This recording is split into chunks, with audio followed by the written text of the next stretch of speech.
Hello friends, मैं अभिषेक Dewangan GK hub CGPSC के इस यूट्यूब चैनल पर आपका फिर से स्वागत है। आज हम दूसरे राज्य में हुए महिला पर्यवेक्षक फीमेल सुपरवाइजर के क्वेश्चंस पेपर को सॉल्व करने वाले हैं। यकीन मानिए, इससे क्वेश्चंस व्यापम के द्वारा दूसरे राज्य में हुए सेम पेपर के जो सेम पोस्ट है उसके क्वेश्चन पेपर को भी जस्ट कॉपी किया जाता है, तो अच्छे से सॉल्व कीजिएगा। चले देखते हैं पहला क्वेश्चन। बच्चों को जन्म के समय कौन सा टीका लगाया जाता है? तो ये मैं आपने जितने भी थ्योरी वाले पोर्शन में बताया था सब बता चुका हूँ। टीकाकरण वाले चैप्टर में बच्चों को जन्म के समय कौन सा लगाया जाता है, तो याद रखिएगा सबसे पहले जन्म के समय, देखिए जन्म के 24 घंटे के भीतर, जन्म के 24 घंटे के भीतर बात करें तो उनको क्या लगता है, हेपेटाइटिस बी का टीका लगाया जाता है।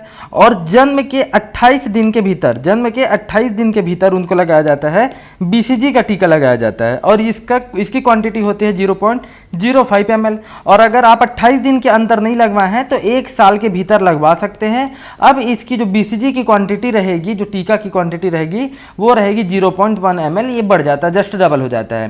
ठीक है, तो क्वेश्चन इसमें क्या दिया, ऑप्शन दिया है बीसीजी दिया है, डीपीटी दिया है, खसरा है और चेचक है। तो जन्म के समय बच्चे को कौन सा टीका लगाया जाता है, तो आंसर होगा बीसीजी। ठीक है, 28 दिनों के भीतर लगवाएंगे तो 0.05 ml लगेगा।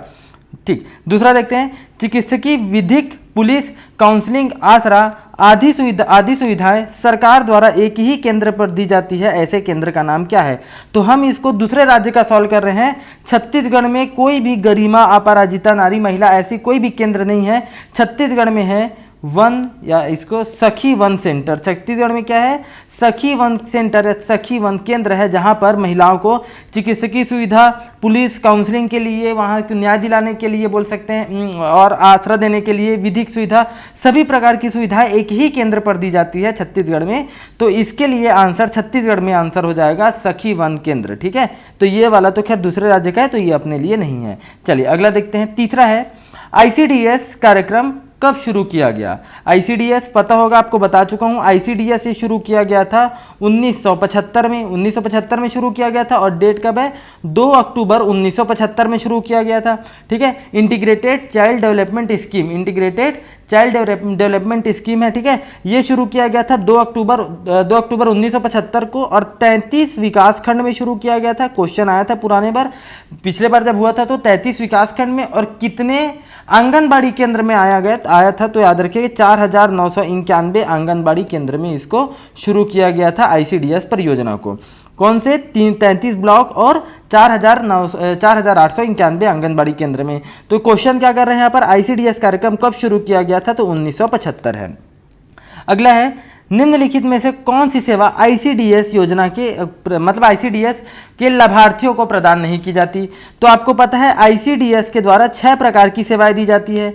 6 सेवाएं दी जाती है आईसीडीएस के द्वारा। कौन कौन सी 6 सेवाएं हैं, सब आपको पता होगा। जैसे देखते हैं, सबसे पहला है पूरक पोषण है, पूरक पोषण दिया जाता है। दूसरा अगर देखेंगे तो पोषण एवं स्वास्थ्य सुविधा दी जाती है। ठीक है, दूसरा है पोषण एवं स्वास्थ्य सुविधा दी जाती है। तीसरा अगर हम बात करते हैं तो तीसरा वहां पर दी जाती है टीकाकरण की सुविधा। चौथा बात करें तो स्वास्थ्य जांच, ये है, ये सब बता चुका हूँ, स्वास्थ्य जांच की सुविधा दी जाती है। पांचवा देखेंगे तो है रेफरल सेवाएं हैं, पांचवा है रेफरल सेवा दी जाती है। और छठवा है शाला पूर्व शिक्षा, शाला पूर्व अनौपचारिक शिक्षा, जिसको आप बोलते हैं अनौपचारिक शिक्षा। ये 6 प्रकार की सेवाएं दी जाती है आईसीडीएस के लाभार्थी जो भी है उनको। ठीक है, तो देखिए टीकाकरण भी है इसमें, और उसके बाद स्वास्थ्य जांच भी है, ये भी है स्वास्थ्य जांच, रेफरल सेवाएं ये भी है। क्या है ये सब चीज मैं बता चुका हूं। ठीक है, आप देख लीजिएगा। तो क्या आंसर नहीं आएगा, तो रोजगार यहां पर नहीं दिया जाता। ठीक है, रोजगार नहीं दिया जाता। तो चलिए अगला देखते हैं। प्रोटीन ऊर्जा कुपोषण का पहला सूचक है। क्या बोल रहा है, प्रोटीन ऊर्जा कुपोषण का पहला सूचक है। देखिए क्या है, त्वचा में परिवर्तन। अगर आपके में मान लीजिए प्रोटीन ऊर्जा की कमी हो गई और आप में कुपोषण आ गया है, तो उससे क्या होगा, आपके शरीर में त्वचा में परिवर्तन आएगा, बालों में परिवर्तन आएगा, उम्र के अनुसार अधिक वजन हो जाएगा, या उम्र के अनुसार कम वजन हो जाएगा। तो सबको पता है डी ऑप्शन है। मान लीजिए आपकी एज बढ़ती जा रही है और वजन कम होते जा रहा है, मतलब ये आपके कुपोषण की निशानी है। ठीक, चलिए अगला देखते हैं। अगला है छठवां, क्वाशीयोरकर। देखिए क्वाशीयोरकर ये एक प्रकार की बीमारी है जो प्रोटीन की कमी से होती है। जो प्रोटीन की कमी से होती है। इंपॉर्टेंट है, लगा लीजिए। डायरेक्ट क्वेश्चन आता है प्रोटीन की कमी से कौन सा रोग होगा, तो होगा क्वाशियोरकर होगा, ठीक है। तो इसके द्वारा ये टर्म दिया गया क्वाशियोरकर, तो दिया गया है सिसली विलियम्स के द्वारा दिया गया है। ऑप्शन डी इसका आंसर है, सिसली विलियम्स। अगला है, बच्चों में मांसपेशियों को गंभीर रूप से अपक्षय होते देखा जाता है, ठीक है। मतलब गंभीर रूप से बच्चे के में जो मांसपेशी है वो हो जाते घटते जाता है, तो इसका क्या है, वो कमजोर होते जाता है। तो इसके लिए कौन सी बीमारी है जिसमें बच्चे की मांसपेशी जो है वो गंभीर रूप से क्या हो जाती है, अपक्षय होती जाती है, ठीक है। तो देखिए, अल्प रक्तता मतलब सबको पता होगा, रक्तलप्तता मतलब होता है, एक हिसाब से आप बोल सकते हैं उसको एनीमिया बोल सकते हैं। बेरी बेरी रोग क्या होता है, ये जो होता है विटामिन B1 की कमी से होता है, विटामिन B1 की कमी से होता है। और ये भी एक प्रकार से इसमें व्यक्ति क्या हो जाता है, कुपोषण का शिकार हो जाएगा। अस्थि सुशीरता, अस्थि सुशीरता का अर्थ होता है ये एक हड्डियों का रोग है, ये भी एक क्या है, हड्डियों का रोग होता है। अस्थि सुशीरता भी हड्डियों का रोग होता है, जिससे पैर में फ्रैक्चर होने का खतरा रहता है, फ्रैक्चर होने का खतरा रहता है। और सूखा रोग, सूखा रोग क्या है, ये भी हड्डियों में होने वाला एक रोग है। सूखा रोग भी क्या है, ये भी हड्डियों में होने वाला रोग है, जो प्रायः क्या होता है, प्रायः बच्चों में होता है। यह प्रायः बच्चों में होता है और हड्डियों को क्या कर देता है, कमजोर बना देता है, ठीक है। तो क्वेश्चन क्या कर रहा है, मांसपेशियों को गंभीर रूप से अपक्षय होते देखा जाता है, कौन सी बीमारी में, तो समझ में ही आ रहा है साफ साफ, हड्डियां जिसमें कमजोर हो जाती है उसको क्या बोलते हैं आप, सूखा रोग। तो ऑप्शन हो जाएगा डी। अगला है, काली खांसी प्राथमिक तौर पर निम्न लोगों का रोग है, ठीक है। ऐसे कौन से व्यक्ति है जिनको काली खांसी सर्वाधिक होगी, काली खांसी, ठीक। तो देखिए, नवजात शिशुओं को होगी कि वृद्ध को होगी, वयस्कों को होगी, किशोरों को होगी। तो इसका आंसर मेरे ख्याल से आप सबको पता होगा कि सबसे ज़्यादा होता है काली खांसी, और वो है नवजात शिशुओं को। क्लियर, नवजात शिशुओं के लिए ही, मतलब नवजात शिशुओं को ही प्राथमिक तौर पर देखा जाए तो क्या होता है, काली खांसी नामक बीमारी होती है। चलिए अगला है, इनमें से कौन सा संक्रामक रोग है। संक्रामक रोग किसको बोलते हैं, ऐसे रोग जो जीवाणु के द्वारा, जो विषाणु के द्वारा फैलते हैं उसको क्या बोलते हैं, संक्रामक रोग। तो तपेदिक, तपेदिक कौन सा है जिसको आप क्या बोलते हैं, क्षय रोग बोलते हैं, क्षय रोग। इसी को आप क्या बोलते हैं, टीबी भी बोलते हैं, टीबी बोलते हैं ना, ठीक है। तो क्षय रोग तपेदिक जिसको आप बोलते हैं टीबी, ये जो बीमारी है वो जीवाणु के द्वारा फैलती है। तो ऑप्शन में है उच्च मतलब हाई बीपी की बात कर रहे हैं, ये तो है नहीं, हाई बीपी कभी भी संक्रामक रोग नहीं है। टाइप 2 मधुमेह ये भी नहीं है, कैंसर भी नहीं है, ये भी जीवाणु विषाणु के द्वारा नहीं फैलता। तो जो क्षय रोग है, जो टीबी है जिसको आप तपेदिक बोलते हैं, वो संक्रामक रोग होता है। क्लियर, चलिए अगला देखते हैं। अब आप कमेंट करके बताइए कि ये जीवाणु के द्वारा होता है जो तपेदिक है रोग, या टीबी रोग, या विषाणु के द्वारा होता है, ये आप कमेंट करके बताइएगा। अगला है, जेनोबलगम परिणाम क्या है। देखिए, किसकी विषाक्तता से ये जेलू बलगम, बलगम आप जानते होंगे वो होता है, तो है फ्लोराइड विषाक्तता का है, ये एक प्रकार से परिणाम है क्या, जेनू बलगम, ठीक। इस पर डिटेल मत जाइए।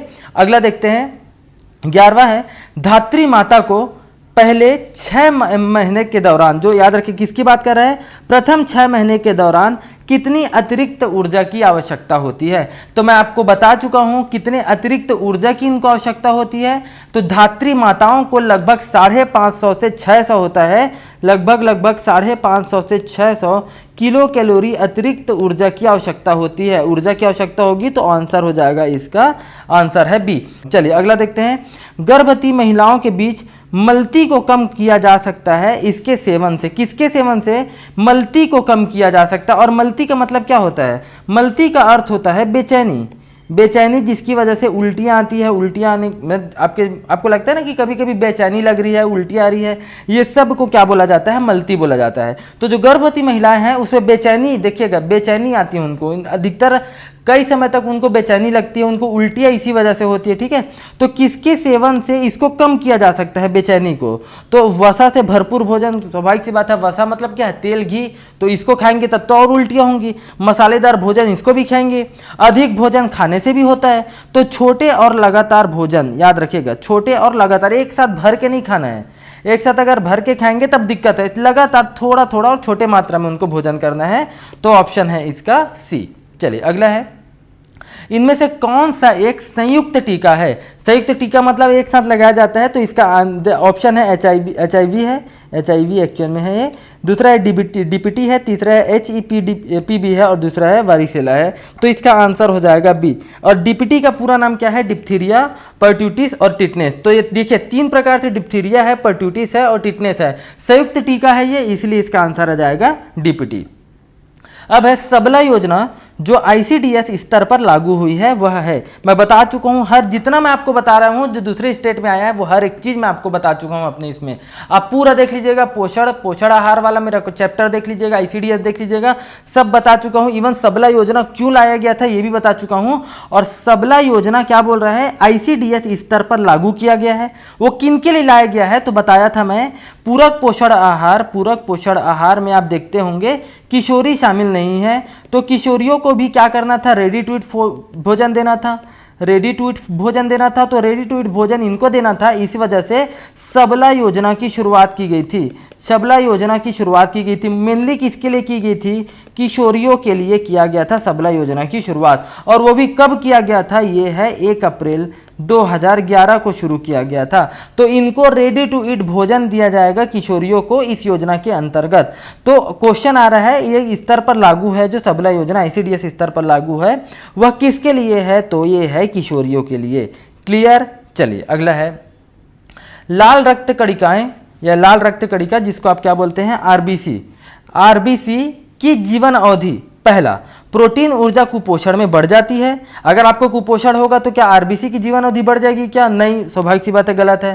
प्रोटीन ऊर्जा कुपोषण में अप्रभावित रहती है, अप्रभावित होगी नहीं। अगर RBC देखिएगा कुपोषण है तो ऐसा नहीं कि RBC वैसी का वैसी रहेगा, कुछ तो होगा ना सर, तो दूसरा भी गलत होगा। तीसरा क्या बोल रहा है? तीसरा है RBC अगर जीवन अवधि, RBC के जीवन अवधि में क्या प्रभाव पड़ेगा, क्या होगा? तीसरा है प्रोटीन ऊर्जा कुपोषण में कम हो जाता है। स्वाभाविक सी बात है, अगर आपके शरीर में प्रोटीन की मात्रा कम है, ऊर्जा कम है, तो उससे क्या देखिए प्रोटीन ऊर्जा कुपोषण में कम हो जाना, तो ये स्वाभाविक सी बात है, अगर RBC की जीवन अवधि क्या हो जाएगी?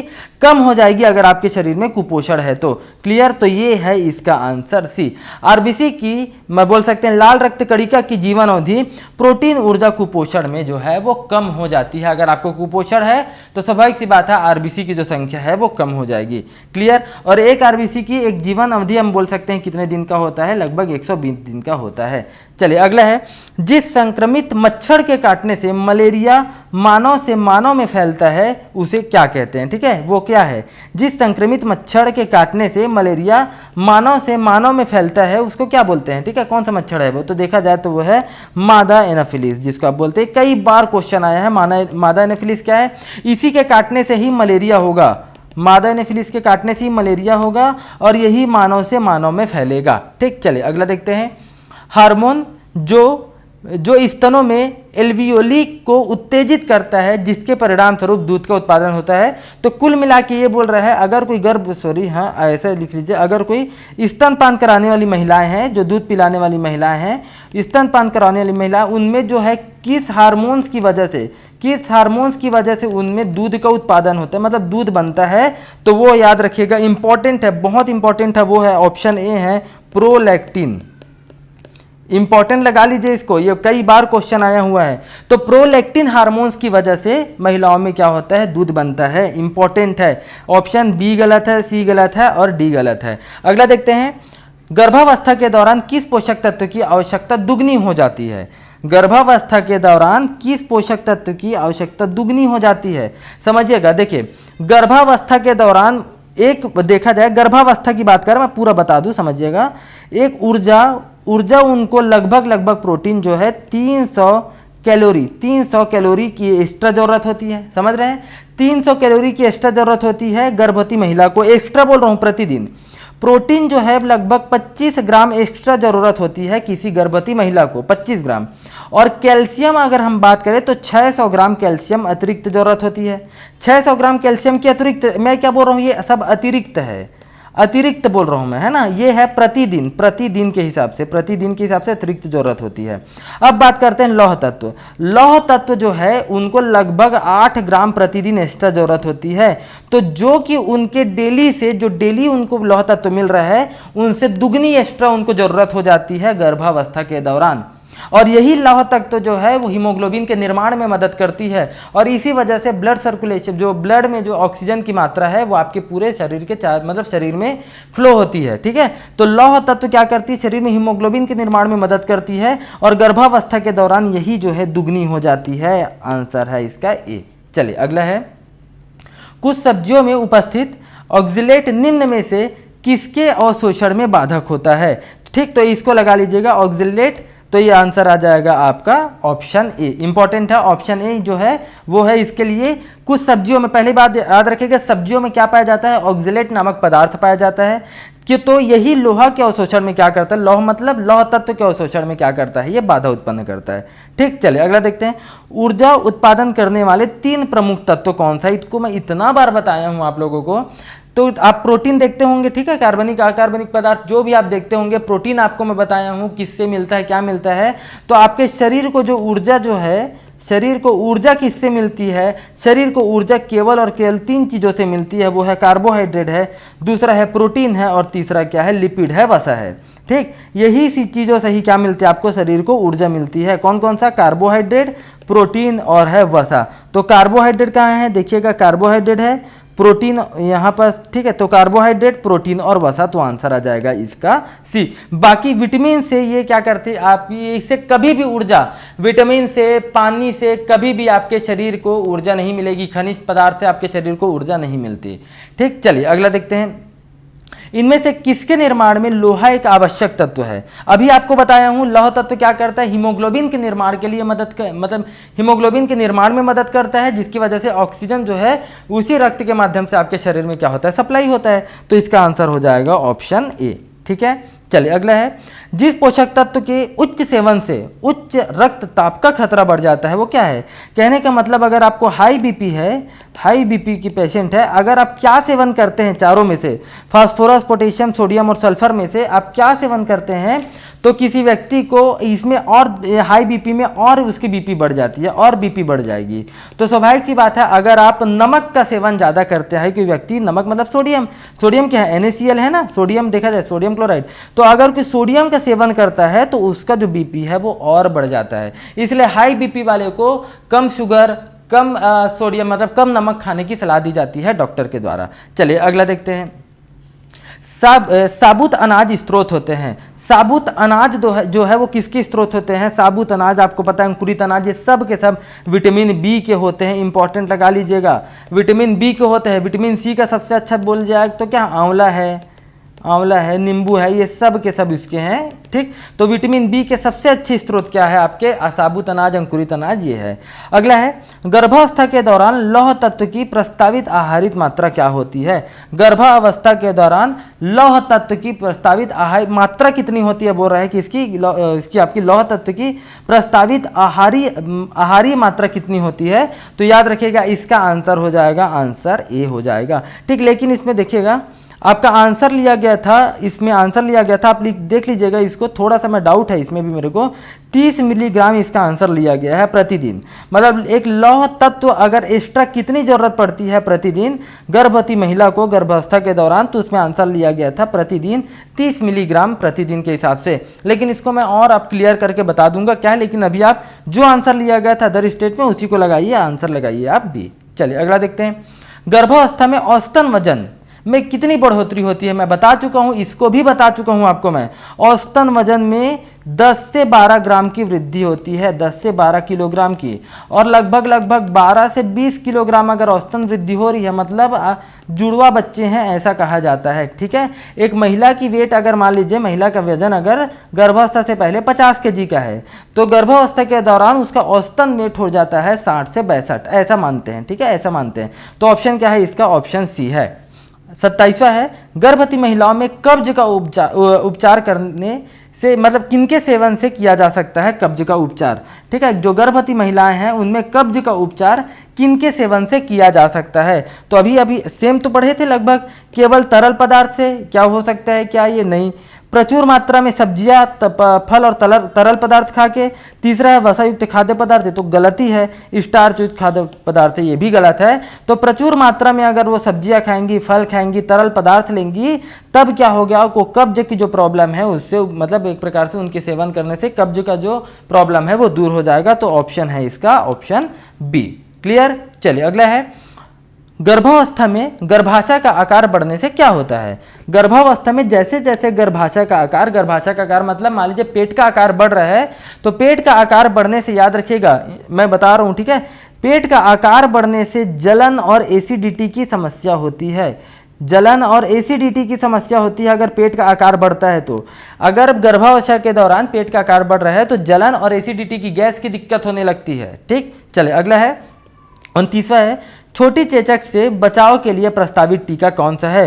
पहला रोटा वायरस है, बीसीजी है, एमएमआर है और है वारिसेला है। तो इसका आंसर हो जाएगा सी है। तो छोटी चेचक से बचाव के लिए हमेशा सॉरी एक मिनट, इसका आंसर हो जाएगा, इसका आंसर है डी है, सॉरी है ना, इसके लिए थोड़ा कंफ्यूजन हो गया था। वारिसेला, अगर छोटी चेचक से बचाव करना है तो कौन सा टीका लगाया जाता है, तो वह है वारिसेला लगाया जाता है, टीके का नाम है। चलिए अगला है 30वां है, एमएमआर वैक्सीन। अब यहाँ पर आया है, देखिए यहाँ पर था, वैसे ये मेरे को एक्चुअल में यहाँ पर एमएमआर है, थोड़ा कंफ्यूजन हो गया था। एमएमआर वैक्सीन को प्रस्तावित किया जाता है किसकी रोकथाम के लिए, किसकी रोकथाम के लिए एमएमआर वैक्सीन लगाया जाता है, तो वो है, याद रखना, खसरा को दूर करने के लिए, खसरा के रोकथाम के लिए एमएमआर वैक्सीन लगाया जाता है। क्लियर है। उम्मीद कर रहा हूँ ये आपको पूरा समझ में आया होगा। देखिए ये अदर स्टेट का हुआ था, वो वाला एग्जाम है। मैं आपको जितना भी पढ़ाया हूँ, हो सकता है आपको मैं 1-2 क्वेश्चन इससे ना बताया हूँ, लेकिन मैक्सिमम क्वेश्चन मैं जो 30 बताया हूँ उसमें आपको मैं 27-28 तो पूरा पढ़ा ही चुका हूँ और वहीं से ही क्वेश्चन आ रहा था। उम्मीद कीजिए, भरोसा रखिए, क्वेश्चन आएगा, जितना पढ़े हैं उसी से आएगा। हो सकता है 1-2 क्वेश्चन, 2-3 क्वेश्चन अप डाउन तो होता ही है, वो हर कोचिंग सेंटर का है, वो अप डाउन कुछ ना कुछ होता ही है, डाउन फॉल्स होता ही है, लेकिन जितना पढ़ाए हैं उसको आप बहुत अच्छे से पढ़िएगा। उम्मीद कर रहा हूँ ये आपको वीडियो पसंद आई होगी। वीडियो अगर पसंद आई हो तो वीडियो को लाइक कीजिए, चैनल को सब्सक्राइब कीजिए। धन्यवाद।